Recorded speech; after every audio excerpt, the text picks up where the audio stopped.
Welcome to Battalion 13 the Podcast, Episode 6. Jake and Madeline tore through the streets of Baltic City, gasping for air as they ran. They stopped for a second to slow and catch their breath. Madeline dug into her pack, searching for something, while Jake drank deeply from his canteen. Mid-gulp, a vampire grabbed Jake by the waist, baring its fangs, and causing Jake to drop the canteen to the ground. Madeline reacted swiftly, fluidly removing a stake from the belt on her side, and sinking it deep into the creature's chest. They began racing again. Madeline looked behind. An army of leather-clad vampire soldiers paced after them. As she turned her head back forward, she saw the pothole in the concrete a moment too late. Her foot caught the lip of it, and Madeline tripped, falling roughly to the ground. Jake heard her cry out, and turned to see her collapsed, and a vampire with long ethereal white hair approached her. He quickly ducked behind a nearby wall and watched as the vampire pulled Madeline up by her leg and then dragged her along the gravel. Jake knew that if he didn't act now, Madeline was done for. There was no time for hesitation or doubt. He charged the vampire, landing a powerful jumping kick directly in its chest. It lost its grip on Maddie, and Jake pulled her back to her feet, setting her to run while he brought up his crossbow, firing the bolt toward its midsection. He then took after Maddie, not even waiting to see the effectiveness of the shot. As he approached an overpass, Maddie softly called out to him, and he joined her in taking cover there, under some chunks of debris. They could hear the vampires approaching, and they lay as motionless as possible, stifling their breathing. A few tense moments later, they heard the sound of a portal opening, and Jake braved a glance to see the vampires disappearing through it. After the threat had passed, Jake and Madeline began looking for shelter. They were forced to make a quick decision when the rapid darkness descended upon them. Jake and Madeline took shelter in the penthouse of an abandoned apartment building, surrounded by a security gate. The gate would provide extra protection from vampires and other threats. The sky was an abyss of darkness, as if someone had blocked out the sun, the moon, and every star in between. It should be around noon right now, but I can't see a thing outside. No lights or fires. Keep everything dark just in case. We don't want the vamps to spot us again. Ow. Oh. Splintering, searing, burning hot bolts of tenderness and pain shot from her wrist all the way through her shoulder joint. Movement with her right arm wouldn't be possible today. Her mouth was parched with cottonmouth of the worst variety. It was slightly eased by the soup-warm liquid she drank from a Dasani water bottle. Thud, thud, thud was the only sound that overrode the crickets and cicadas. As she reviewed her body, itching commenced. Deep granules of dirt were embedded in crevices of each skin cell and forward. Things seemed smaller. Maybe a look in the mirror. Madeline! Darian awoke immediately after screaming his sister's name, finding himself fully upright in bed. The jolt of his sudden movement woke Kristen with a start. What's going on? I can't handle this shit anymore. I just had another crazy dream. Another one with Maddie. But she was a warrior. A starving, sore, vampire-killing warrior. I know we don't know him that well yet, but maybe it's time we got some advice from your brother about all this. Darian pulled Kristen tight into his arms. He then rested his head on her chest for comfort. I don't think I want to go to sleep anymore, Chris. I always see apocalyptic events, and there's nothing I can do about it. We are here in one of the most amazing and unbelievable military operations that has ever existed. We are in the right place. They even understand magic here. We will find the answers. I just know it. Later that day, the cadets began the tasks that would serve as their punishment for misuse of the Alice flower extract. So, here's our supply closet. As you can see, it's full of items that are enhanced to help us do the... It's not that bad, Fred. With your help, we can do this. It's not that. I'm just so relieved. We all get to stay here. Sam could have kicked us all out. At least me. So let's make the best of this, shall we? Ethan grabbed an automatic wall scrubber, set it on the painted concrete wall, and switched it to the on position. Aww! Isn't that so cute? Chores are so fun here. Ethan's right. Let's go have some fun. I don't know what you guys deem fun. Remember my special assignment? Cleaning inside the walls? Who knows what kind of gross shit is holed up in there? Maybe there's a way to take one of us with you. Let's all use this as an opportunity to explore the use of our powers. You know, a spoonful of sugar and all that jazz. Alrighty then. 13 dorm buildings to clean. Let's do this. Yeah, let's say it all together for motivation. Let's do this! Max and Kristen always seemed to have a song for every situation, and soon everyone else joined in. At the academy, you'll never want to leave. Darian, Max, Kristen, Ethan, and Fred manufactured themselves into an 80s montage of cleaning and goofing off. Throughout the day, they found all sorts of dead vermin and bugs that had to be buried in the academy gardens. Max got really good at bringing his friends through the floors and levels and worked with Darian as he flew the supplies to the destinations where they were needed most. Hey, guys! Stop what you're doing right now. You've got to see this. Max sent a message through his communicator to have everyone meet him in his current location. Check this out. Max showed them a very yellowed spiral notebook with glittery markings titled The Akashic Academy Coven. Well, open it already. Doubt is the enemy of magic. Use this new maiden moon for new beginnings. Cut through the mist of the Akashic Library. Eugene, Eddie, and Andrea, friends forever. Dude! This is about your mom and dad and some dude named Eddie. Whoa, that's heavy. Maybe Trent knows about this Akashic Library. He is the librarian, after all. Actually, you're at the Akashic Academy. This academy is the Akashic Academy. And Eddie is Edward Mahaig. He was/is a very close friend of your parents. You may want to respect their privacy and return this lost relic to them. Fred's right. We should ask them about it. I'm sure they will share it with us, but it wouldn't be right to violate their privacy. Great idea, Fred. Fred's knowledge of the academy organized them well enough that there was no backtracking. Ethan enjoyed cleaning the dorms of the alien cadets. Their energies fascinated his psyche. It added dimensions and nuance to his abilities, emotions he had never felt before. Fred was feeling much more confident as a leader after guiding them through the tasks of the day. Kristen and Darian enjoyed being able to spend the entire day together doing simple domestic chores. It was a nice change of pace, and felt normal after all the craziness they had been experiencing. But by the end of the day, all they wanted was to go back to their dorms to shower and sleep. Jake stood across from Kristen and Cynthia on a sparring mat in an auxiliary room of the gym set aside for that purpose. They all wore protective impact-absorbent suits. Are you ready? I guess. Don't worry. I'll start out slow. Jake threw the first punch with his right arm. Kristen blocked the hit easily with her shield. By this time, she figured out that just having the amethyst in her pocket let her bring the shield up any time and gave her a little more confidence. Jake threw another punch and it was deflected. He began striking a little faster, but she still managed to block his strikes. It was time for a shift in tactics. He asked Cynthia to step in. Cynthia, take this amethyst spear. I want you to focus your energy through the spear. Think about sending crystal waves of amethyst energy towards Kristen. The spear should send out tiny blasts of kinetic energy that Kristen can block with her shield. Okay, Cynthia, I want you to attack Kristen, and Kristen, I want you to defend yourself without getting too violent. Just fend off the attack. Okay. Cynthia turned her body for maximum aim and shot a few amethyst crystals toward Kristen. Just then, the crystals turned a bright white and began to illuminate with electromagnetic energy. Lightning and thunder sounds crackled throughout the Greek-style auditorium. Seeing this, Kristen panicked for a moment. She instinctually threw up her arms, and a crystallized force field was suddenly protecting her. It turned an amethyst color in the area where the lightning hit.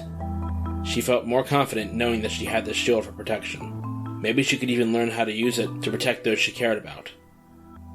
Just then, Cynthia lost control, and the lightning became a whirlwind storm above her head. Thunderbolts came shooting out of her eyes and began bouncing off of the marble columns. A cyclone was beginning to form in the corner of the gym. Jake ran over to Cynthia with a hematite leaded blanket and wrapped her up like a burrito. Kristen crouched and huddled behind her shield. Kristen began meditative breathing while Jake began to hum to Cynthia in a soothing, dreamlike tone. Great job, ladies.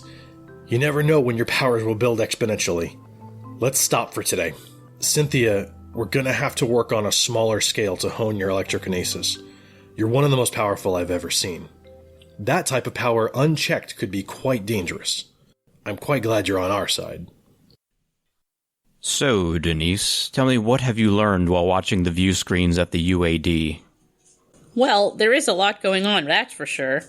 Something is attacking immortals. Not sure if that's new, but it seems pretty consistent. About one every night. A female leader took down a city in Italy that was having a teddy bear festival. That was pretty weird. Cities are getting blocked out of sunlight so that vampires can travel during the day. Not sure if that all of these are related. The cadets seem to be getting into trouble, but are learning some of their psionic abilities.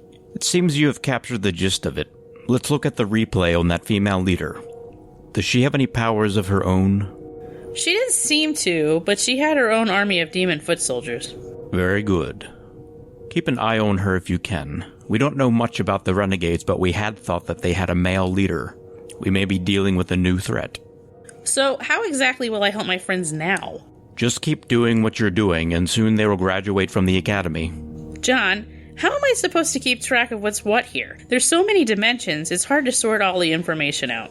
You're the brain here, you figure it out. I'm taking the night off. You should too. We all need a rest after such an intense day. One more thing. Yes?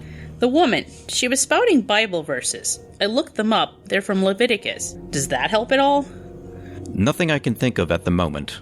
You know these villain types. They get something in their heads and they twist it around until it makes sense to them. It doesn't matter what the origin of the meaning was. We will need to find out what the verses mean to her. Was she scared by them somehow? Was there some sort of trauma? It's all very psychological. Good luck then, Denise. Remember, take the night off. Goodbye. A blur hurtled through the air at the outskirts of the campus. Jake watched from down below, astride his Yamaha motorcycle, so he could follow from the ground. That's it, Darian. I think you've got it. A few false starts, but you're really starting to fly quickly now. Darian was bulleting across the sky as Jake's words transmitted into his earpiece. It was exhilarating, but for all the speed, he didn't have much control. I'm gonna try to slow down. I can't maneuver very well at this speed. Very well. Go ahead. Darian attempted to slow himself, then realized he hadn't given any thought as to how he would slow down before now. He pushed his hands out in front of him, as if he was going to push off against something invisible to help him reverse his momentum. Nothing happened. He was coming up on the force field that protected the island fast. He had to do something. Darian? What's wrong? It doesn't look like you're slowing down. I don't know how. Darian narrowly avoided slamming into a particularly tall tree. He was out of time now. He'd hit the force field in seconds. He pulled up, maybe going against gravity would slow him down. It seemed to be working. I think I figured it out. I just have to... He slammed into the force field hard. It flashed in the sky, and what looked like a crack was projected in the sky. Darian was falling. Jake saw everything as he plummeted toward the ground. Instinctively, Jake rode his motorcycle toward him, though he knew he'd arrived too late. You have to levitate, Darian. Don't let yourself hit the ground at full force. There was no response from Darian. Jake continued to ride. Suddenly, a burst of air hit Jake, and he skidded, bike to a stop. Just up ahead, he could see Darian hovering just a few feet above the ground. Oh man, that was intense. Darian noticed that Jake seemed to be looking past him. Jake's arm pointed. Darian, you're going to need to take care of that. Darian turned to look and saw a stinging possum beetle ramming against the crack. Just as he looked, it burst through. The shield will self-repair. It just needs a few minutes, but that beetle could hurt someone. You need to fly up after it. But I still don't really know how to slow down. No choice. I don't see anyone else with flight capabilities here, and by the time we find someone, we'll have no clue what happened to that beetle. Go! Darian didn't hesitate any longer. He launched back up into the air, but tried to keep his speed at a reasonable level. He gave chase to the beetle as it zigged and zagged through the air, trying to elude him. He first matched its speed, and then incrementally sped up. He tried to match the beetle's movements, and soon found that he seemed to be able to manipulate the airflow around him for greater maneuverability, much in the same way that he was able to hover. Maybe it would work for slowing down as well. The beetle continued to elude him, and so he decided he was going to go for the kill.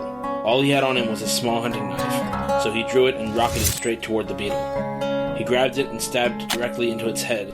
It struggled, but Darian managed to maintain control and keep the stinger from hitting him. After some further convulsing, it became still. Darian attempted to put on the brakes again. The air behind him was thrust forward, reversing his momentum and slowing him down. He slowly lowered himself to the ground. Jake was waiting there for him. Well, how about that? You managed to stop it from hurting anyone. Good job. Thanks. Chad, Cynthia, and Kristen walked out to the courtyard for botany. Miss Harvey, why don't we ever work in a classroom like we do in other classes? No textbooks, no papers, no research, no tests? It's a bit... abnormal? Odd?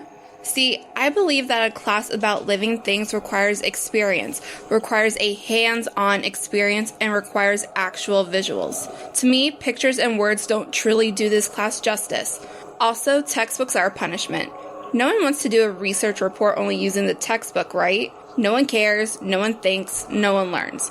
There's no retention because there's no enjoyment. It just becomes a matter of spitting back out whatever I tell you and then forgetting every word until a final appears where you need it. And then you forget it once again. I'd rather have a fun jog through the woods instead of making you sit at a desk and listen to me drone on and on about the one thing I love most. And in the end, you won't understand anything because it's not real to you. Do you have a problem with this method? No, absolutely not, ma'am. I was just wondering. But what if one of us gets injured in this process of obtaining this experience? Again, it's a learning experience. If you poison yourself, sure, I'll help you with an antidote, but will you do it again? Probably not. And now you'll know firsthand that the plant is deadly. Also, it's been a great help to me as I study each plant and its effects. How do we cure the poisons if we don't have antidotes? And how do we know what they are if you have them all? Well, Mr. Ender, ma'am. Mr. Ender, you may find a cure anywhere. You see, it's all about experimentation. You'll never know until you try it out. For example, Alicia picked up a small blue flower that looked like a ladybug until the stem and leaves underneath could be seen. The powder that can be obtained from the stem and leaves of this flower, when diluted in carbonated water or water that has a lot of air pockets in it, like rushing river water, it can create an antidote to the poison suckle. Sometimes with antidotes you have to just get lucky, and if I'm unable to help at all, you can read the stupid 762-page textbook. There is a chapter on antidotes. However, there's a lot of them, and for some reason the writer has decided to make all the procedures sound extremely complicated. It's a pretty useless tool. Why do you say the procedures are complicated, ma'am?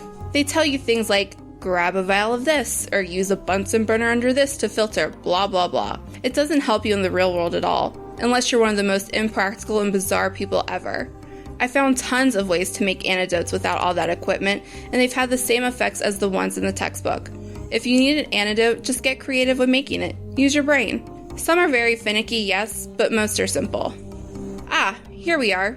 Today we'll be heading into a cave, so everyone take a headlamp from this bag and follow me. Alicia stopped in front of a hole in the side of a hill. She tacked a bag to a tree and pulled out a flashlight with a band on it. The entrance to the cave was covered densely with leafy vines and edged with tall grass. The sounds of rushing water could be heard not too far beyond the trees, and even some parts of the ground were slightly damp, despite the lack of any recent rainfall. The air felt heavy and humid, as if one were standing in a war shower and breathing in the steam directly through a straw.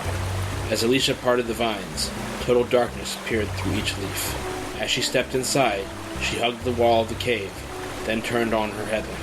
Every student followed suit, taking a headlamp from the bag posted. The little red-haired girl, though, didn't seem to notice and walked straight in.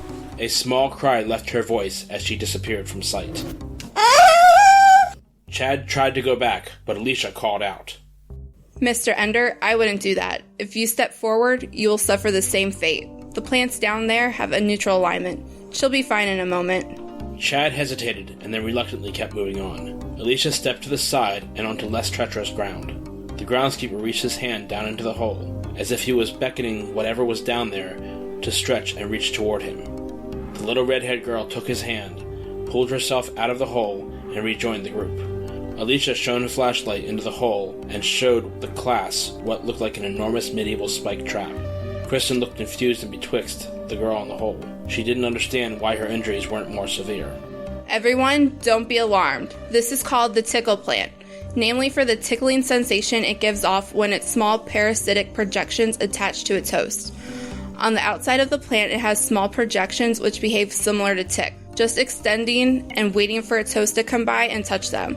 The big difference between this and the common pest, a parasite tick, is that it only drains one individual blood cell from its host at a time, per projection, and only once every few hours or so. As a cave-dwelling plant, it surprisingly doesn't need water or sunlight to grow and reproduce, though that may be its own survival instinct. For safety reasons, we have called them back into places like these and forced them to live here against their will. We actually have domesticated versions of these plants in the school greenhouse, and some people tend to keep them as houseplants. Think of them as cacti, vampiric cacti. This clearly looks evil. Why do you say it has a neutral alignment? Kristen, the tickle plant may look evil, but really it won't hurt you. If you get caught in one, it won't kill you. At least not very quickly anyway. And it looks sinister, but think about it. It's not hurting anyone. It's trying to live. And it's mostly harmless. How many things on this plane of existence have you seen that seem to have one type of disposition, but end up being another? Kristen reflected and thought about the deadly poison suckle and the even deadlier Alice flower. You're right, I guess. Don't judge a book by its cover. That's something that I've learned to be exceptionally true here. Something that could be dangerous could be the sweetest thing in the world. And something that could seem perfectly harmless could be lethal. That's why you should take the time to learn about it, and learn what it really is without just saying that it's pretty and harmless. How would one even take care of a plant like that? You feed it like in Audrey 2 from the Terra 1 movie, Little Shop of Horror. Simply just touch it for a second and it'll be fed. Also, when handling it, use rubber gloves. By the way, I have noticed that if you keep it fed well, it blooms beautifully for several weeks until it dies. The group marched deeper and deeper into the cave, and soon the sounds of slow running water could be heard, with little plinks of droplets falling into larger pools.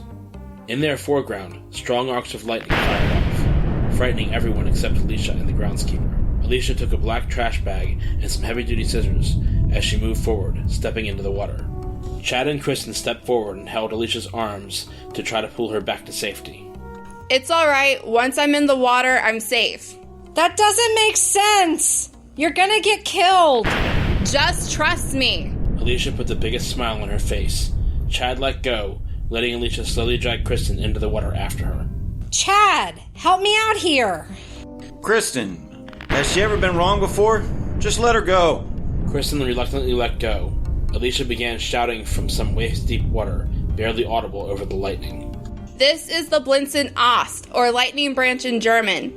Germans discovered this a long time ago and misnamed it. It's really a vine that grows in the cracks of wet places, such as the walls of this cave. It can generate its own electricity, as you can see from these arcs. This lightning serves as a small source of light for photosynthesis to some plants. It's also a defense mechanism against predators, shocking any and all who come into contact with it. However, we have discovered that because it grows in damp areas, when it is submerged in water, the lightning is neutralized and harmless. Watch.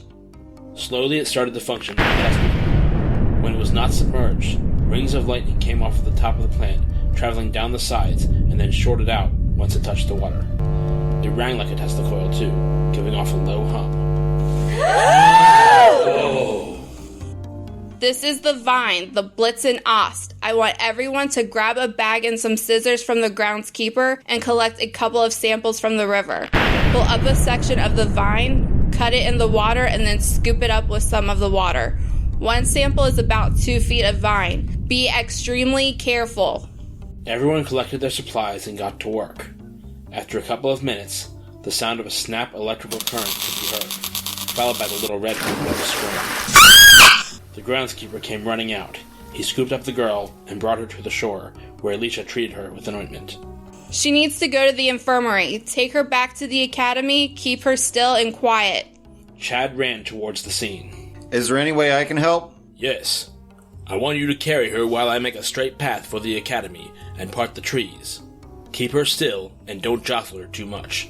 Chad noted the large electrical burns that blistered her slightly tanned skin, arcing up her forearm and around her triceps. He also noticed a small arc traveling up her face, as well as many small dots from the earlier encounter with the tickle plant. He scooped her up, and the two men ran out of the cave. Everyone continued to harvest the vine for the next couple of minutes, and then left along the trail back toward the academy. Some of the trees now looked as if they'd been pushed out of the way, and several plants parted sections of the river, all in a straight path towards the academy. Miss Harvey, why would we harvest this vine if it's so dangerous? Well, I figured our research team would be delighted to have some. We can use these vines to generate electricity and power the facility if we ever encountered a blackout. Besides, it can't hurt to have extra pieces for further experimentation. Will the girl be alright? Maybe. She will have a scar for the rest of her life, but I think she'll be fine. This doesn't usually happen, so I'll be hearing it from Mrs. Madison for sure tonight, but she'll be fine. And I'll have a mountain of paperwork to fill out as a result. I think it was worth the effort, don't you? Alicia winked at Kristen. The students then dropped off their bags at the base of the fountain and returned to their dorms for the night, still sopping wet from wading in a river. It was the end of another dreamwalking class. Everyone had left for their next class, everyone except Darian. Darian wanted an opportunity to talk to Sean about his dreams. In particular, the one he just had where Maddie was a dark version of herself. But he wouldn't mention that now. He simply wanted clarification on his brother's interpretation as the dreamwalking instructor, and maybe Sean could give that to him. Sean, I need to talk to you about some dreams I've been having. I thought maybe you could help me translate them. They make no sense to me, and they're the worst nightmares I've ever had. Sure thing. Tell me, what's going on in your dreams? Darian was still a bit trepidatious because of the dream he'd just had about his sister, but decided to proceed with his concerns. I've been having a lot of end-of-the-world dreams. In these nightmares, I don't have any powers to affect anything or interact with anyone. It's like I'm a ghost or something. Well, having end-of-the-world type dreams are common enough, especially for people like you. People like me? Yes, protectors. You've often told me about times where you were forced to kill vampires to save people on our Earth, Terra 1, right? Yeah, but vampires are common on our Earth. Ah, but the protectors are not as common. You have the weight of the world on your shoulders, my brother. There aren't that many of you out there, and I'm certain that these dreams are just a product of the innate fears that you have as a protector, nothing more. That may explain the ones from before I got here, but the dreams have gotten more frequent and they've gotten weirder and darker. Last night I dreamt of Madeline, or at least she looked like Maddie, but she was dirty and scared and running for her life. She was with Jake, our brother-in-law, but he was different too. I wonder if I'm seeing something that's happening in a different reality. Sean had a puzzled look on his face. Then he had an idea. It is possible. The only person that can tell you for sure if what you're seeing in your dreams is real, perhaps by combing through dimensional windows, is Sam. She understands that stuff a lot better than I do, and she's really good at opening windows and portals to other worlds. I don't know. I think she's pretty pissed at me right now. I'm not sure she would even want to help with this. I'm kind of on probation for participating in the Alice Flower incident. Nonsense. She's still our sister. I'm certain she'll want to help. The conversation may reveal many things to us. It may uncover someone that needs saving, or it may uncover that all of this is just fine and you just have an overactive imagination. Hey, that also runs in our family, but sometimes dreams turn out to be true. Let me call her up and see if she can stop by. Sean tapped a spot under his right ear. Samantha Madison. Samantha was working on a development plan for Denise in her office at the academy when she heard the communicator under her right ear chirp with a message from her brother. Yes? Hey Sam, I have Darian here, and I know you two aren't on the best of terms right now, but he needs our help. What does he need my help with? Well, it's kind of a lot to go over on the comms. Any chance you can stop by my house tonight? We can have a nice family dinner, and then you and Darian can talk about his dreams. I suppose. It has been a while since we shared a meal together. What time do you want me there? 1800. I would love to see Jake. I will invite Kristen, too. Sounds like a plan. I'll let Jake know. Good, it's been too long since we did this. I'll let Alicia know, and I'll tell Darian to let Kristen know. See you then. Sean was enthusiastic and eager for the event. It had been a very long time since they had shared a meal together like a family. This will be fun. Aside from your business with Sam, that is. Darian grimaced at the thought of asking Sam for a favor after just recently pissing her off. He would soon learn more about his older sister and the extent of her grudges. Darian and Kristen arrived at 1805 and proceeded to enter without knocking. After all, it was now the family home. Since everyone was probably already there, they figured they could just walk in. Sean was in the kitchen, cooking, and Alicia was helping him. At the table sat Samantha and Jake. They were holding hands and talking about how familiar the house looked. Just then, they noticed Darian and Kristen walking in. Hey guys, come sit down so we can talk. I promise, I won't bite. I'm not a vampire. Darian and Kristen sat down across the table from Jake and Samantha.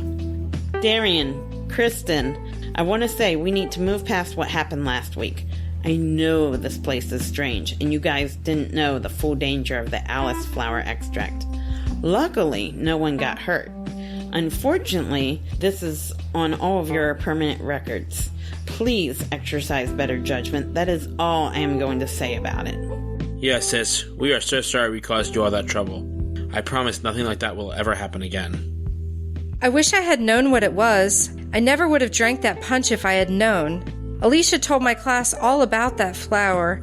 If I had only... Don't worry about it now. Worrying does nothing but stress you out. You have all been punished, and it's time to move on. Samantha then shifted her attention to Darian. So, I understand that you've been having some strange dreams. Let's talk about that. Just as Darian was about to speak, Sean and Alicia came into the room with a tray full of food. It was another type of bug that was big enough for the whole family to enjoy. Darian recognized it from the hunt they had been on the previous weekend. Dinner is served. No sense in talking about anything on an empty stomach. This meal is seasoned with lemon thyme and butter. Lots of squashes to round out the juiciness of the roast beast.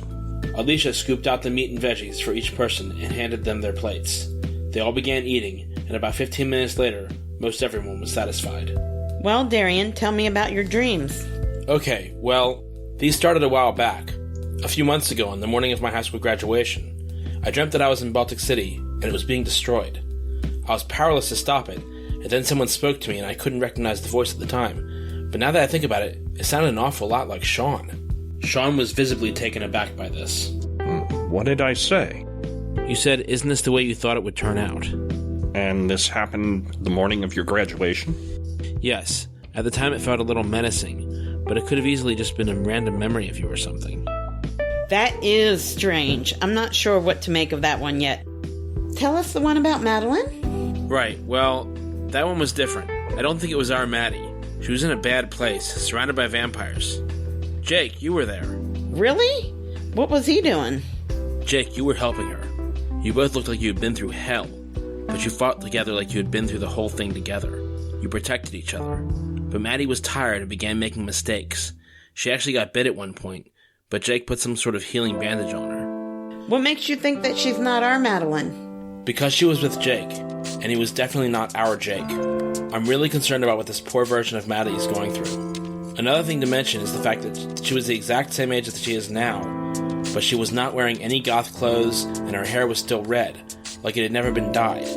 She was dirty, like sand and dirt was scrubbed into her skin, and hungry, so hungry, and all she had to eat was a small can of tuna. And the world she was in, at least from what we've learned about the different classes of worlds, I'm pretty sure it was an obsidian class world. There may be a reason you're seeing this. Maybe we need to open a window to that world. I'll need your help, Darian. I want to put you in a meditative state and see if you can help me locate the world you saw her in. Or maybe it's simply a dream. We shall see. Okay, what do I need to do? Let's go sit on the couch in the living room. It'll be more comfortable. Everyone else should stay here, but please keep the noise down, as any noise could disrupt what we're trying to do. It's a very sensitive process. Darian and Samantha moved into the living room. Samantha motioned for Darian to lay on the couch. I want you to clear your mind and focus on the sound of my voice. Samantha guided Darian into a meditative state using the calm of her voice and a script she had memorized a while ago during her extensive academy training. It was the same script she read internally when she got into the meditative state for the interdimensional channeling that she did a week ago. Once Darian was in a deep meditation, Samantha began. I want you to remember the dream that you had about Madeline. Think back to when you had the dream and focus on her surroundings. Do you have it?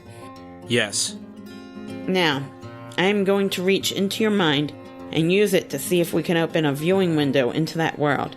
If this was simply a random dream and this version of Madeline doesn't exist, there will be no window. Samantha concentrated by pulling the energy through her third eye chakra from Darian's third eye chakra, and then she focused clearly on what Darian's mind was seeing from the memory of his dream. She put her hands in the air and began to form a window. Much to her surprise, it worked.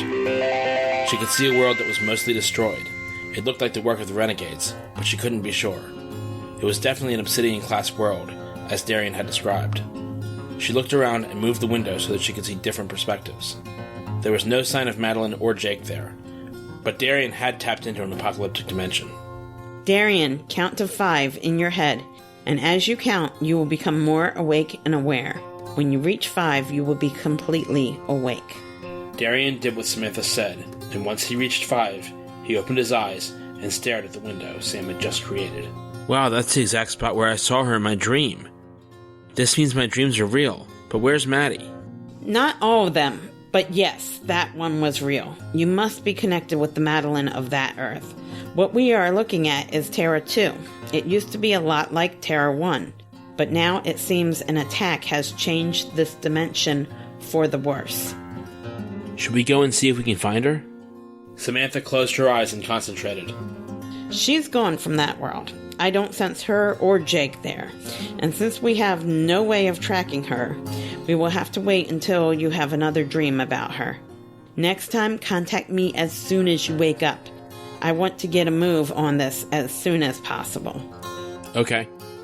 Darian and Samantha went back into the dining room and sat down. Any luck? Yes and no. The world he dreamt of was real, but there was no sign of anyone in the location we saw through the window. Well, if there's anything I can do to help you find them, let me know. So your dreams are real? Some of them. What about the one you told me about that involved your brother Matt? This got Sam's attention. Do tell? Not sure that was exactly a dream. It seemed more like a memory. It told the story of how Sean got his scars, and Maddie got hurt too. It was back when I was like 12. I remember what happened that night. Sean, you told me about it when I got home from my date. I remember Mom and Dad were livid. I saw more than just my own memories. I saw what I think actually happened that night. But at this point, it's all a bit fuzzy. Go on. I think Matt was possessed by something evil. It made him grow uneven claws, and when Maddie asked to go home, he struck her and knocked her out. Wow. Well, that seems to be the most likely explanation I've heard. I have an idea. This night's turned out to be a bit of a stress fest. Recounting old wounds and mistakes. How about a board game to try and help us relax a little? There's nothing we can do for the other Maddie right now. Let's just try to have a good time for a little while. It'll do us all a little good. Darian looked at everyone, and for once, he realized that he didn't have to decide anything for them. He nodded. That sounds like a great idea. Mom always said that we can act out of love or fear. In this situation, let's not be afraid. Let's act out of love and enjoy this rare moment with our family. As Darian and Kristen entered the dorm, Chad stood up and decided that he was just too exhausted. I'm going to bed. I can't stay awake another moment. Good night, guys. Good night, Chad. Chad made his way to the elevator and up to his dorm room, where he quickly showered and changed into boxers and a t-shirt. Before he knew it, he was dreaming about walking the academy gardens with Cynthia. I missed you today. We didn't have any classes together. It's okay. We're here now. He kissed her softly on the mouth and brought her in close. All at once, Chad realized that Cynthia's kiss felt too real. Are we dreamwalking? I think so. I felt super tired and went to bed early. Before I knew it, we were here together. It feels more real than a dream. I wasn't meaning to bring you in. I mean, it's totally cool, but not what I intended. Kiss me again. I mean, if you want to. They kissed again, and were transported to a high-class hotel room with candles, champagne, and a hot tub. This is more like it. Where are we? I have no idea. Let's just go with it. Ooh, make the room purple! Chad closed his eyes and nibbled on Cynthia's ear, and the decor of the room changed to a soft lavender hue. Purple flowers of all varieties appeared in vases throughout the room. The couple turned their attentions toward one another, enjoying all there was to feel, but were quickly spent. Chad thought about gourmet chocolates, and soon they appeared. These taste real, like I'm really eating chocolate. I've never had a dream feel so vivid. I wonder what else you could conjure. Chad looked around the room as the walls began to peel and drip, so he quickly imagined them back in the academy woods, holding hands once more. I think the place I created was only temporary. We're safe now. Thank. Do you know how to get back? Should I walk you back? Chad woke from his slumber very thirsty. After a huge gulp of water, he picked up his tablet PC He pressed the spot under his right ear where the comm unit was located. Cynthia Trask? Yes? Hi, Cynthia. It's Chad. Is everything okay? Yeah, funny question. Were you dreaming of me at all, by chance? Yeah, I think I was, but some sort of purple hotel room? Can we talk tomorrow? I'm really tired. Yeah, no problem, babe. Good night. The next day, as Maheg continued his lecture, he began to broach the subject of well-known immortals. I imagine that many of you are wondering, if immortals are prevalent in your society, why you have never met nor even heard of one existing. Barring, of course, the few of you who have disclosed your encounters with vampires. The truth is, there are many that you have heard of. However, their secrets were well guarded. Many for good reason. Immortality would be seen as unnatural in the time of their infamy. In fact, even in modern society, it could cause problems. Do you have any examples? Who would we recognize? You'd be surprised. Well, by some. By others, perhaps not. I'm interested in your perceptions, though. So, rather than tell you, why don't you take a guess? Who do you think may have been an immortal? Modern day or ancient history, it doesn't matter. Perhaps you would even find that two different people were in fact one immortal at two different periods of time. That happens? Indeed it does. Anyone have a guess to offer? I don't know. Sean Connery? Maheg raised his eyebrows. Cynthia and Eric were both giggling a bit. Clever, but no. At least, not outside the realm of fiction. Are there any serious guesses? Cynthia felt inspired by Chad's wit and made an attempt to match his with a quip of her own. Elvis Presley. Surely the king would be an immortal. Must be why there's so many sightings after his death.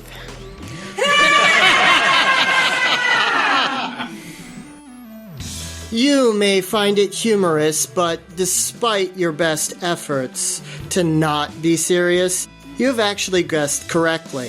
Elvis Presley was, and indeed is, an immortal, though he no longer goes by that moniker. Cynthia looked a bit taken aback.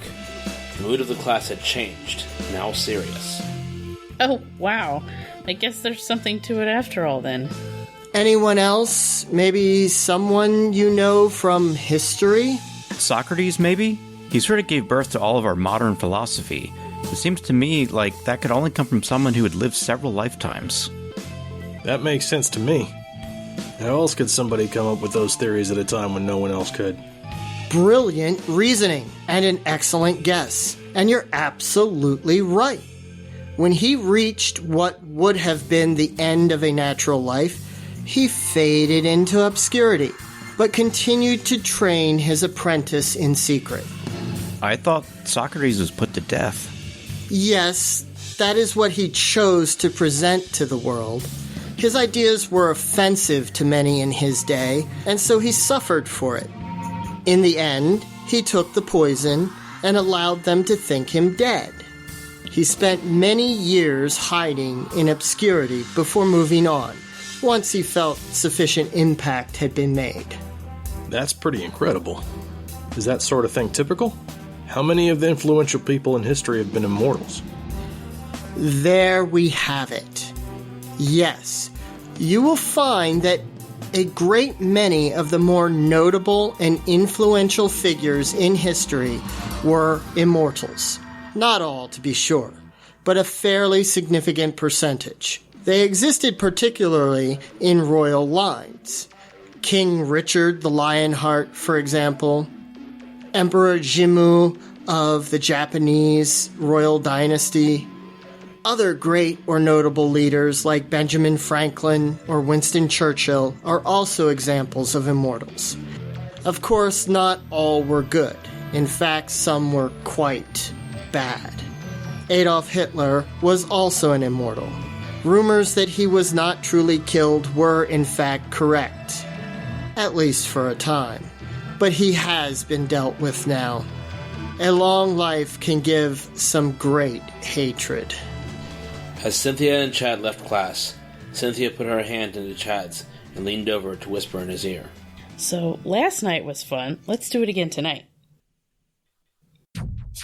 Destroyer led James to a broken-down church. The walls had caved in on the surface, which exposed all of the skeletal structure of the building and made it hardly identifiable. Smashed glass decorated the pavement, and overgrown plants cascaded over the entire building. Only the entrance was uncovered. Plants and wooden boards were haphazardly broken apart in the shape of an archway. James was led inside, where he saw the pews were strewn away from each other, as if an explosion had occurred before the podium, where a preacher would have preached before the building fell into disuse. And yet, almost nothing inside was broken. A small man dangled from a cross on the back wall, but it was obvious that he wasn't in one piece. Half of the cross and his person was missing, as was his head. The podium had been uprooted and moved in front of an altar. A stone slab in the middle of the clearing had been moved to reveal a staircase that fell deep into the darkness, not revealing what else could have been down below. Another man sat like a delinquent atop the podium. He had long white hair pulled back into a loose ponytail and wore a tight-fitting black tank top. His arms had some muscle and were whiter than angelic light. He seemed to be lecturing some followers who were seated at neatly lined tables with limbs on top. The blood wasn't dry yet, signifying that this was a fresh kill. Emerson, I have a new arrival. Nightmare told me to bring him to you. You know what to do. Destroyer then turned around and quickly left. The man called Emerson then dismounted from the podium and looked James dead in the eye. His bloody and deep red-colored right eye bore into James's soul, seemingly trying to dissect him or dismember him for his afternoon snack. His left eye, the color of lavender flowers on steroids, seemed dead and emotionless, while his arched eyebrow above it displayed contemplation. His features were sharp, and also a bit feminine, and his body was lanky, yet slightly built. With his black tank top, he wore forest green camo pants and shiny black combat boots to match. A single silver cross dangled around his neck. After studying James thoroughly, he clapped his hands and smiled. His eyes became light and happy. His expression went from cold to friendly. His smile showed 2 gaps where the canines should be. Hello, comrade. I see you are a youngling. Do not be afraid.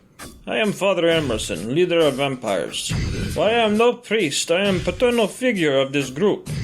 He approached James and wrapped his arm around his shoulders as if they were old friends. Come, you sit at table. We have drink with others here. It's a good time, yes? James nodded in confirmation and smiled back, showing the 2 long fangs that dangled in his own mouth. He sat at the table and Emerson stood before him. Emerson tossed him a hand and took one for himself, then addressed everyone seated. To our younglings, who luckily made their way here and have reached salvation. Everyone bit into their drinks except James, whose head was quickly slammed into the table. Answer me this, new blood. Who are you? Emerson sounded like he was speaking from behind him, and gripped his head tightly. James. James. What do you think first rule is, James? What was that? I've no clue. We beat crap out of you in order to test if you are worth anything. He lifted James' head so he could whisper in his ear. So, let's see if this youngling has balls attached. He then slung James across the room as if he were a frisbee. James slammed into one of the pew seats and slid down to the floor, his whole spinal column snapping and cracking from the impact. He looked up at Emerson, a blurred image before him. The only clear thing was that Emerson had this cold, unfeeling stare with a vibrant smile strapped to his face.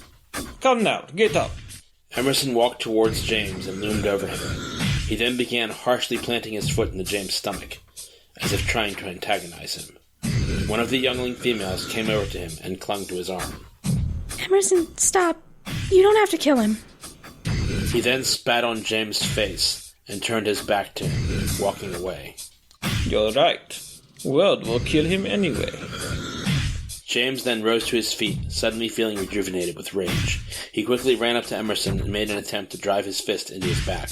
Unfortunately, his attempt was futile, as Emerson sidestepped him faster than James could process.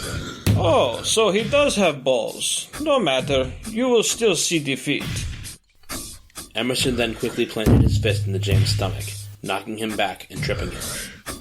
Emerson then sat on him as if he were a human chair. James then flung Emerson off and straddled him, planting a fist into Emerson's perfect smug face. During one of James' punches, Emerson unhinged his jaw and bit into James' hand. James noticed that the gaps in Emerson's teeth were missing. Now there were 2 long ivory fangs, seemingly chiseled with strange symbols. James could feel his fingers start to rip off around the knuckles, and he tried to pull his hand out with no luck.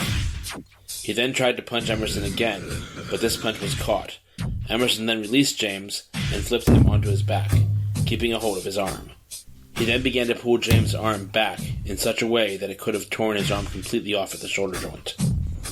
So you seriously think you can defeat me with such pathetic punches? Well, I will say this much. He let James go. I am lover, not fighter. Welcome, James. You have earned your drink. He then offered James his hand, which James brushed off aggressively in response. He then sat back down at the table and began to drink his assigned hand.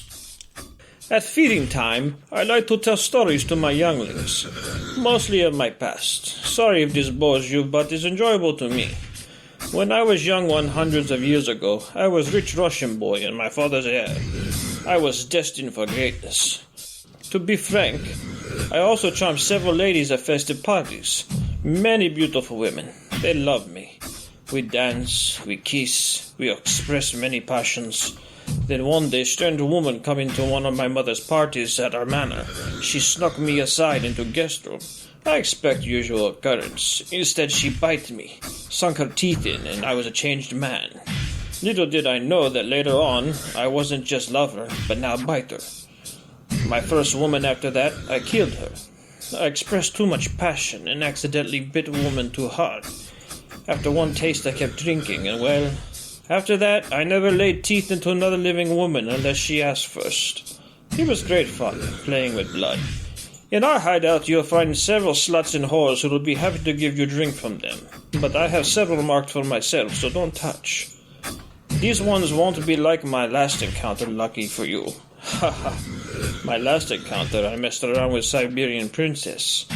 When she turned out to be with child, I may or may not have been sealed away in dungeon beneath a mortal prison for hundreds of years. That is, until Nightmare dug me out. Promised me all the women blood I could ever want if I helped him. Emerson began to zone out, staring off into the distance. James and the other younglings began looking around to see what he was focusing on, and found a small cluster of flowers. The flowers were small, but many in number, and they were a mix of pastel colors.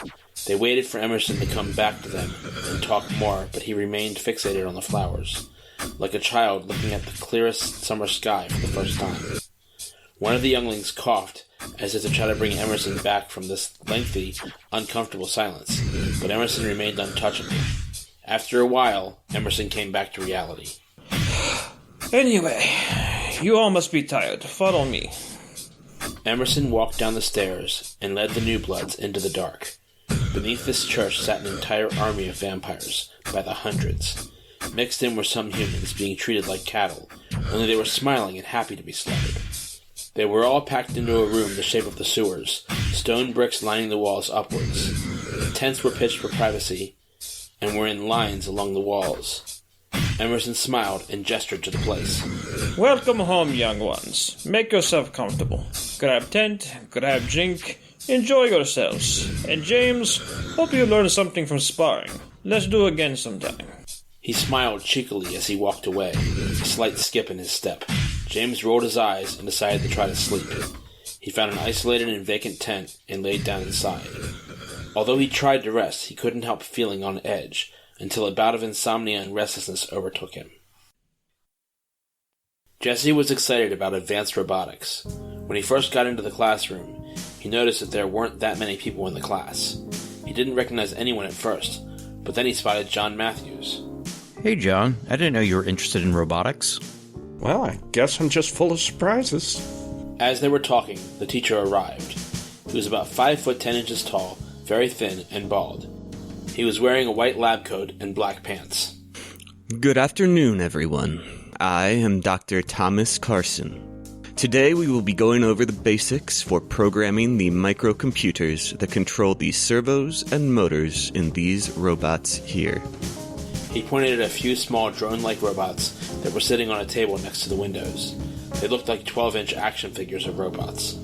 They may look like toys, but they are actually advanced robots used for surveillance and other covert operations. First, we must learn how to control them. Dr. Carson picked up a small computer pad. It was smaller than the ones used for the textbooks there, but it was a little thicker. It had a touch screen and was currently locked, requiring a password to access the list of commands used to control the little robots.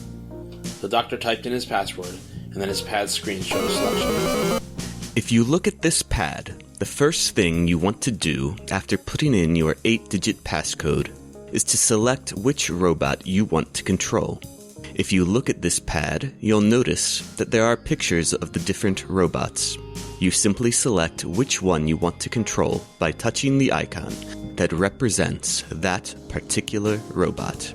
Today, we will learn about this one here. He pointed to the one on the far left. This one has no frills. It is simply a walking drone that can camouflage into any surrounding. Now, I am going to use a simple algorithm that I designed a long time ago to control this robot. This algorithm is saved in each of these pads for later use and can be used by anyone who has access to this pad. Dr. Carson tapped a few spots on the tablet, and the robot in question came to life. It stood up and began looking around. The robot hopped off of the table and walked to a cabinet on the other side of the room. It opened the door and grabbed out a can of lubricant. It then brought the canned lubricant back to the table and sat down facing the windows. A small port in its back opened up. You see, what I did was tell the robot to go find this lubricant and bring it to me so that I could fill up its lubricant port. This allows the robots to move silently rather than making any type of squeaking or cranking noises. This was a simple program, and it helps them keep up with their maintenance schedules. I will now simply pour some of this liquid into its port, and then the robot will return the can of lubricant back to the cabinet where it came from. Dr. Carson carefully poured some of the lubricant into the open port and then closed it. The robot then quickly stood up and took the can back to the cabinet. You see, these robots have a type of artificial intelligence, but it is a very low intelligence level. They take commands from these pads. We are developing new robots which are voice activated, but this may take some time. Any questions? John's hand shot up. Yes, Mr. John Matthews, I was wondering what practical use there is for these types of small robots. Well, other than helping us keep up with their maintenance schedules, as stated before, this one is good for covert operations. The others are good for menial tasks in various fields. Most notably, we used a few of these to plant explosives at a construction site in order to clear the site of any plant life that would otherwise interfere with the development of the site. Uses range from simple tasks like what I just said, to more complicated tasks like medical surgery. Although we usually leave anything really delicate to much smaller robots. Jesse raised his hand. Yes, you there, Mr. Jesse Barnes. I was wondering if anyone had ever tried to make a robotic exosuit. Maybe even one that can be controlled remotely. Dr. Carson was intrigued by the young man's idea. Not at this time, but we are always looking for new innovations. If you want to take what you learn in this class and build yourself a robotic exosuit, by all means. I wouldn't mind assisting you in that project. Yes, that sounds amazing. When would you like to start? I think the whole class could benefit from this. How about we start next class? Sounds like a plan. A sort of adult playground wrapped around the grounds of each floating dorm module. Swings, climbing logs, benches, and merry-go-rounds allow the cadets the ability to blow off steam and have an outdoor area for relaxation. It was a night made up of thin air, but it was warm enough for discussion. Sean, Darian, and Chad built a small fire in a fire pit, which made it feel cozy and serene. So, Chad, are you going to take me to the cadet ball? Wait, when is that? August 26th, Saturday. It should be fun.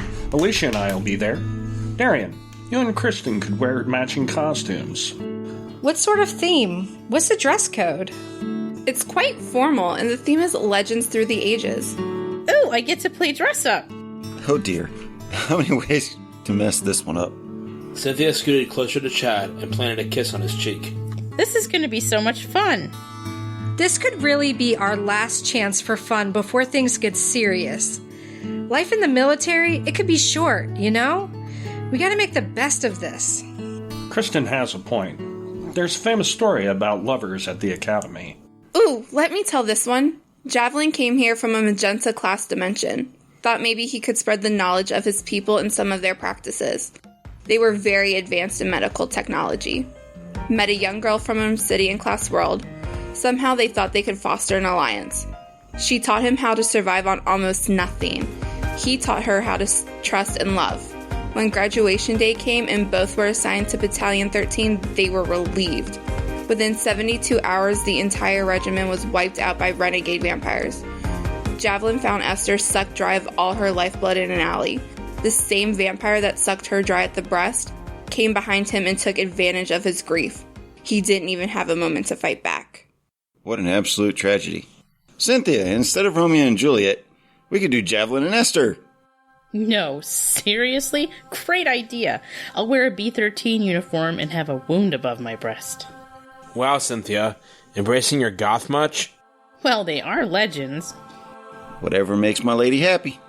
So, Darian, any ideas? How about Tristan and Isolde? They didn't mean to fall in love, and neither did we. Well chosen, brother. Since tragedy seems to be our theme, let's go for John Lennon and Yoko Ono, Sean. That's such an interesting story from your Earth. All right then, it's settled. I'll be your ever-devoted John. I cannot bear a moment without you, sweet Alicia. Now come over here and give me a kiss. With the crickets chirping loudly and the beetles buzzing by, the night jasmine began to bloom. They extinguished the last of the burning fire embers. The couples had all begun to grow sleepy and walked hand in hand back to their homes, hopeful that the cadet ball would be a magical night full of romance and friendship. Destroyer, Dominator, and Nightmare sat around a mirrored scrying table at Renegade HQ. Destroyer procured the table during one of his many successful attacks on Magenta-class Earths, simply by directing his thoughts toward the event. In this way, the mirror would project any desired image. What we need, Destroyer, is an inside man. One they won't be on the lookout for, because they've no cause to distrust him. One of the new recruits should do nicely. Perhaps one of those destined for Battalion 13. Getting a hook in now while they're still weak could go a long way in the future. Any suggestions? One of the ones who's not immortal and hasn't shown any psionic abilities? Such a one should be easily manipulated into shutting off the shield. What about Jesse Barnes? He's always messing with some sort of technology. It wouldn't be too much of a stretch for him to go into the control room. I like the way you think. This is why I keep you around. So what's next, Dominator? I'll fly in on the dimension cycles with the red beetles and cause some sort of distraction. I saw that they're planning some sort of cadet ball. Nice. Okay, what sort of distraction? Well, there are all potential members of Battalion 13, so I figure we'll just lay waste to as many of them as possible while the Destroyer sets up the homing beacon. My dream team. Yes, this will do nicely. Dominator and Destroyer, go and ready some formidable weapons for the Academy attack. Get Emerson ready with the Vampire Strike Team. We will attack those Weasley little snot-nosed cadets and place our homing beacon. You are all dismissed. Meanwhile, at the Terra 1 dorms, Ethan popped his head up from his tablet. Hey guys, I know everyone is going to the ball later. It's not really my scene. I think I'll just hang back here. I plan to do the same. There's something Dr. Carson and I have been working on, and that's got my interest for now. I have lots of studying to do. I don't know, guys. I think I'm gonna go. I mean, who knows what sort of magical mayhem could ensue. Plus, there will be girls there. Girls in dresses. Or guys, if that's what you prefer. In other appropriately dressed attire. Or maybe dresses too, I don't know. Sorry guys, there's no convincing me. I'm just not into large crowds. It's not mandatory either. Kristen and Cynthia ran past the guys with dress bags straight towards the elevator. See what I mean? Unless you're already with someone, it's just not going to be as exciting. We could make it exciting. The theme is legend through the ages, right? How about the three of us go as the Three Musketeers? Definitely count me out. Jesse shouted towards Cynthia and Kristen to hold the elevator and rode up with them to his dorm. What do you say, Ethan? Blues Brothers? You really want this for some reason, don't you? I suppose it is a once-in-a-lifetime opportunity. Let's go, but I get to pick the costumes. Totally. Dude, this is gonna be epic! The group of 8 friends met in the common area of Terra 1's dorm building. Since it was a special occasion, they took a floating trolley to the Coliseum where the ball was to be held. Today, the floating trolley was decorated with sturdy, vibrant crimson flowers and leaves that resembled ivy. There was a slight chill in the air, but everyone had dressed appropriately or brought a jacket. We're here. Sorry we're late, but Sean had to find the finishing touch. He's such a perfectionist sometimes. Do you guys like it? The gold necklace. It really wraps the whole thing together. I like it so much I might just start wearing it every day. By the way, tonight, just call me Sean. Looks good, Sean. I'm so glad you decided to come tonight, Ethan. Tonight wouldn't be the same without you here. I'll second that. And great costumes, Eric and Ethan. Eric, you're Bill Wright from Bill and Ted's Excellent Adventure, the movie. And Ethan, you're Ted. Bodacious costumes, guys, really. You'd think with all that magenta class technology they'd come up with a non-offensive way for me to change my skin color for the night. But honestly, I think I'd rather just have fun being Bill. We are all human, after all. Well, some of us anyway. Whatever happened to John? I haven't seen him for a while. I hope he's okay. What about Max? Oh, I spoke to John earlier. He's going with another group. They're doing some sort of military theme. He's definitely excelling at the soldier bit. Max is going with Pharos. Those two have become really good buds. In the distance, they could see the marble towers of the Coliseum. It was decorated with the same red flowers that twisted the rails of the trolley. Fireworks of all colors lit the sky, and scents of cinnamon and pumpkin filled the air. I hope there's snacks there. Cynthia and I forgot to eat. Chad and I did too. Darian produced a silver-gloved knight hand and bent to one knee. May I offer the fine lady a kiss on her hand? Why, certainly, kind sir. Kristen placed her delicate hand into his and looked into Darian's eyes. Darian then kissed her silk-white gloved hand. Kristen rose to her feet, and they began kissing passionately. This is why I wanted to stay at home. Sorry, Ethan. My wife is just so... Get a room already. Okay, guys. We'll have time for this at the ball. Right now, let's just try to respect one another's personal space and stuff. Good, because we're here. Cynthia pulled Chad up the marble steps. Cynthia's makeup made her look more like a zombie than a dead cadet. The uniform was perfect, however, as it was replicated from the original B-13 uniform of that time, 1984. The same colors of silver and blue with just a hint of shoulder pads. Darian and Kristen followed them, looking like a medieval couple from a Renaissance fair. Darian had replicated an actual knight costume, and Kristen's dress made of the finest white silk she could replicate. Tiny embroidered flowers were sewn along the waist. Eric and Ethan as Bill and Ted came next, followed by Sean and Alicia as John Lennon and Yoko Ono. Wow. Look at the lights. I can't tell if they're lightning bugs or mini lights. They're small lights with exponential light capability. Magenta class science. What else can I say? Cynthia, would you like to dance? Let's go. All of the couples went out on the dance floor, which had a spiral-shaped blue light that spun clockwise. Near the end of the song, the lights began to drop from the sky like rain or snowflakes, and then they readjusted to a static position for the beginning of the next song. I can't think of anything more romantic than being with you right now. I thought you were hungry. Thanks for the reminder. Let's go find some grub. Meanwhile, Chad had something pressing on his mind. Cynthia, there's something I've been meaning to tell you. I'm really starting to care about you. I want you to know that there were two women in my past, Denise and Maddie, Darian's sister, that I've had a bit of a hard time getting over. And then you came along and you made me understand what love really is. What it could be. It's not an obsession over someone you can't have. It's not dating someone for a long time and going through all the motions. It's really feeling that feeling of trust. Like you can be yourself around this person no matter what you or they do. That makes sense. It's just that you're so free. Like this butterfly that I don't catch. This beautiful exotic creature that flew into my life and trusts me enough to land on the same surface as me for a few moments so that we could share a loving moment together. And then we're separate. And that's okay. I miss you when we're apart, and I cherish times we spend together. And I admire you as a person, a whole separate person from me. The pleasure we feel together is immense. And I feel proud to be worthy enough to share it with you. Gosh, Chad, that's so damn poetic. Well, what I'm trying to say is that I'm falling for you, Cynthia. I love you.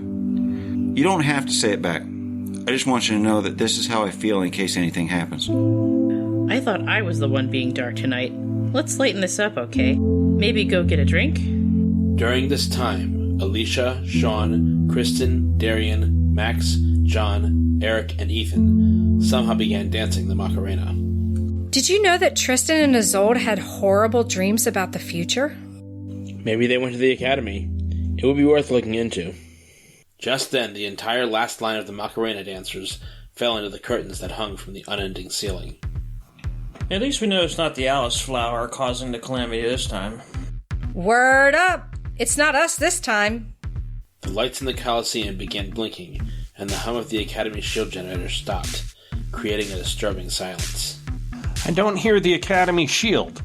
And it doesn't make sense to drop it down during the ball. Shit, I think we might be under attack. Darian looked around and saw that there was a lot more people in the Coliseum than were there just a few minutes ago. Most were dressed in what appeared to be Renaissance gear. Darian thought he had seen some of them come in little by little. All of a sudden, Darian noticed that some of the guests were feeding off other guests.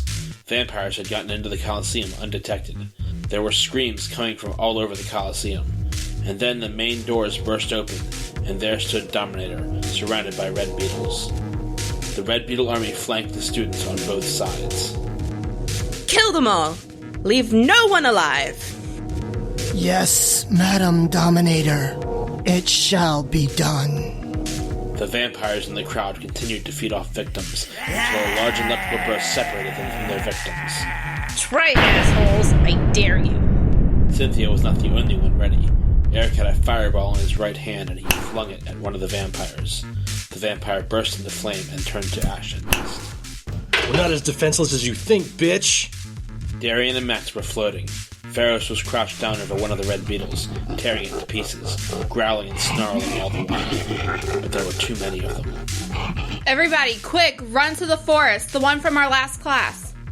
Every student and teacher who had not already been killed ran out of the Coliseum toward the densely packed forest that was just a half a mile from the Coliseum.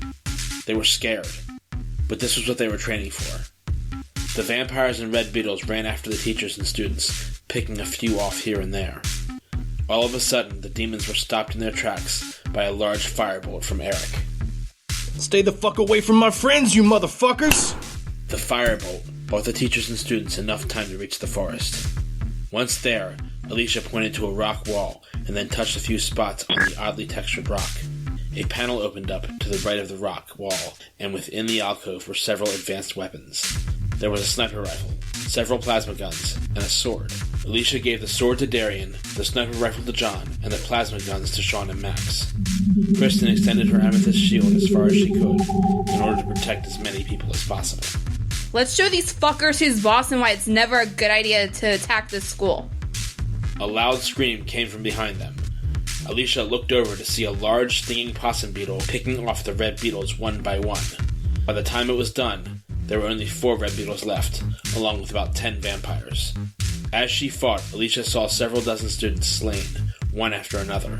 Another teacher, Miss Maya Kiernos, joined the fray to protect a large group of them, but she was summarily cut down. The vampires picked off the students she was being protected. As she looked around and saw hundreds of injured students and teachers, she realized there was no way to determine if any would become vampires until their healing began. Back in the forest, the cadets and teachers had stood their ground. I need a good vantage point. He pointed at a spot near the top of a nearby tree. There, Darian, can you fly me up there? Without a word, Darian grabbed John by the elbows and flew him up to the top of the tree. He carefully set John down where it was safe. This work for you? Perfect. Darian flew back down, only to see Max phasing partway through one of the red beetles and then coming back into phase while partially inside of him. This killed him, instantly. Max smiled. Got one! While Darian, Max, Eric, and Ethan fought the vampires in hand-to-hand combat, John started zeroing in on the remaining 3 red beetles. He fired the sniper rifle. One of the red beetles collapsed dead. Eric threw another fireball at the vampires and instantly killed 2 of them. Dominator, seeing that she was outmanned and outmaneuvered, and knowing that Destroyer's mission was complete, ordered the remaining 3 red beetles to retreat. They hopped on their dimension cycles and vanished. With the threat of the red beetles and Dominator gone, they only had 5 vampires left to kill.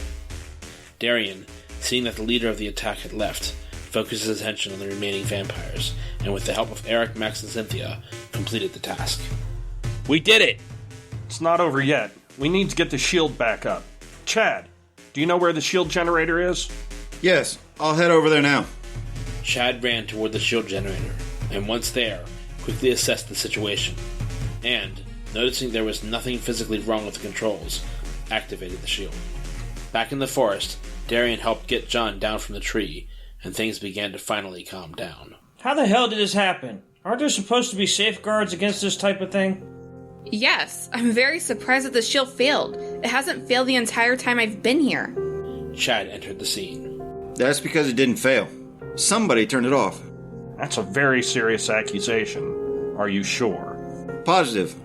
There were no burned out elements. I don't understand what happened. The shield only ever goes down to allow for dorm buildings to phase in. Maybe the system got tricked into thinking that was happening. I can see it's back up. Thanks, Chad. Yep. Everyone, let's head back to the Coliseum. There will be questions that need to be answered by the authorities. We also need to assess the damage done by this attack. They all headed back to the Coliseum. Once there, they noticed that there were no bodies on the floor. There were a few blood pools here and there, but no people, dead or alive. I don't understand. Where did all the dead bodies go? This is quite odd indeed. Darian and Kristen were in bed, resting. It had been a long day. Chris, I am so fucking tired. Me too. And fighting is so exhausting. It sure is. I know I missed some classes this week because of how exhausting my dreams, or rather nightmares, have become. I really don't want to miss any more classes. To an outside observer, it may seem like I'm not taking my classes seriously, but I do. Kristen was brushing her long hair. She gave him a quick smile. Then you need to not miss any more classes. Also, I really want to find out if I have any other abilities, but I don't want to have to bug Jake about it. What if we train on the side? What do you mean? How would we train without Jake? Well, your nightmares, at least one of them was real, and that makes this something really important. Besides, I think Jake and Sam have a lot on their plates. We could just use our textbooks on the tablet and find information about our abilities. That could at least make it easier for Jake to train us. Give us a leg up on the situation. We could research nightmares and our abilities after classes.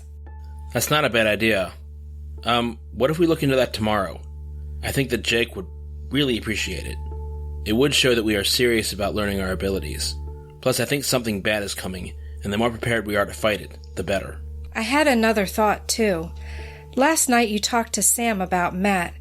I wonder if there is a way to reach out to him to see if he is still affected by whatever took him over that night. I don't know. I really don't want to use the IDC for that. I think it would put whoever we were talking through at risk. When we get back, I'll make a special effort to go see him at his reform school. We can go together. I think if he did attack, your shield might make a good defense. Kristen finished brushing her hair and put the brush down on her side table. What if he can give us some insight on whatever is coming? Don't we need that sooner rather than later? Yeah, but we're in another dimension.